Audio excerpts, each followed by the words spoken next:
Et le prophète sallallahu alayhi wa sallam nous dit, et la meilleure des paroles que j'ai dites, moi ainsi que les prophètes qui m'ont précédé le jour de Arafat, c'est quoi? Apprenez ce dhikr. Et répétez-le des centaines, des milliers de fois le jour de Arafat. Même si tu n'as plus de temps pour demander des choses à Allah, ne t'inquiète pas. Si c'est la meilleure parole à dire, eh bien si tu fais devancer ce que Allah préfère, Allah Azza wa Jal sait mieux que toi ce qui est meilleur pour toi sans que tu ne le demandes. Allah te l'accordera, Inch'Allah. Allahu Akbar. Quelle est cette parole? La ilaha illallah. Wahdahu la sharika lah. Lahul mulk wa lahul hamd.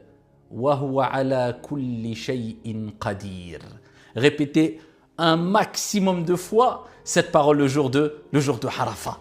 Cette journée-là, celui qui la jeûne, si tu ne fais pas partie des pèlerins, eh bien Allah te donne cet immense cadeau comme le prophète alayhi salatu wa salam a dit. J'espère d'Allah qu'il pardonne, qu'Allah pardonne à travers le jeûne de cette journée-là 2 ans de péché. 2 ans de péché. 1 année de péché passé et 1 année de péché à venir. Donc profitez pour jeûner cette journée, le jour de Arafat. Et comme on dit certains savants, et parmi eux Ibn al-Qayyim, ils font un parallèle aussi avec as-salah, comme le prophète alayhi salatu wa salam a dit, que tu seras récompensé selon ta concentration, selon ta bonne application de la prière. Certains auront 10% de leur prière, d'autres 50%, d'autres 60%, d'autres 80%, d'autres rien, d'autres une prière complète, selon ta concentration, selon ton investissement, selon la présence de ton cœur pendant la prière. Eh bien, il en va de même pour la journée de Arafat. C'est pour cela qu'il ne faut pas rater cette journée-là.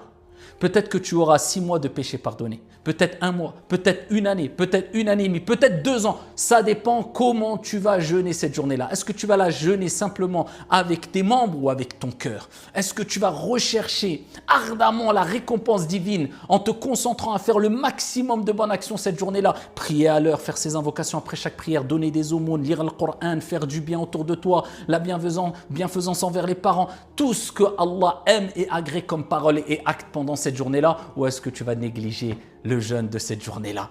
Donc profitez pour jeûner cette journée de Arafat. Et si vous avez des jours à rattraper du Ramadan, les savants divergent concernant cette question-là. Certains savants considèrent que tu dois mettre la priorité dans ton intention qui est je rattrape le jour de Arafat, la journée de jeûne obligatoire, et tu seras récompensé aussi puisque tu as jeûné le jour de Arafat, Inch'Allah ta'ala. D'autres disent non, c'est mieux de séparer les intentions et vous pouvez faire cela aussi, c'est-à-dire que vous mettez l'intention de jeûner, d'avoir la récompense du jeûne de Arafat et vous rattraperez vos journées de jeûne manquées. Après, il n'y a pas de problème à cela, puisque vous avez toute l'année pour les rattraper, bien qu'il est toujours préférable de se précipiter, al-fawr, à rattraper ici ce qu'on a raté comme journée de jeûne de Ramadan, puisqu'on était en voyage par exemple, ou malade, ou etc. En tout cas, profitez de cette journée de Arafat et faites profiter votre famille en transmettant l'information qu'Allah accepte notre journée de jeûne de Arafat, qu'Allah accepte le pèlerinage de tous les pèlerins, qu'Allah subhanahu wa ta'ala permette à toutes celles et ceux qui n'ont pas encore fait le hajj, le grand pèlerinage,